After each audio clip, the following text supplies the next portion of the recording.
මේ මොන කරුම ජීවිතයක්ද අප්පා. උදේට උයන්න ඕන. දවල්ට උයන්න ඕන. රැට උයන්න ඕන. ළමයි බලන්න ඕන. ඉස්කෝලේ යවන්න ඕනේ. මේ මනුස්සයා මෙච්චර රෑ වෙලත් මග බලාගෙන ඉන්නවා. තාම ගෙදර ආවේ නැහැ. 9ටත් කිට්ටුයි. ඔහේ මක බෑ වුණාද මං. මං දැක්ක පත්තරේක ආටිකල් එකක් තියෙනවා. හැමදාම රැට ජනෙල් එක ගාව ඉඳන් දුක කිව්වහම දෙයියෝ දුක අහනවලු. දුක නැති වෙලාම යනවලු. අනේ දෙයියනේ.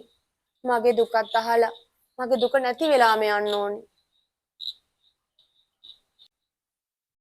අම්මේ ඔය මොකක්ද අනේ කරන්නේ? channel එක ගාවට වෙලා තනියම කියවන්නේ පිස්සු ඇදිලාද? ඔව් ඔව්.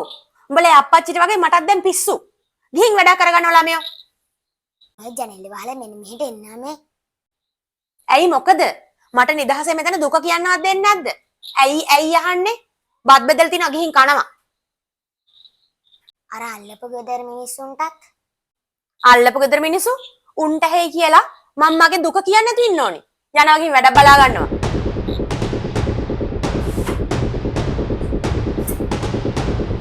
අනේ මගේ මාලේ අනේ දෙයියනේ මගේ මාලේ ඔරෙක් කඩන් ගියා. අනේ මගේ මාලේ අනේ සුදු මහත්තයා අනේ ඔරෙක් ඇවිල්ලා මගේ මාලේ අරන් ගියා. අනේ පුතේ අනේ පොඩ බලන්නකෝ. අනේ සුදු මහත්තයා අනේ අයියෝ අනේ සුදු මහත්තයා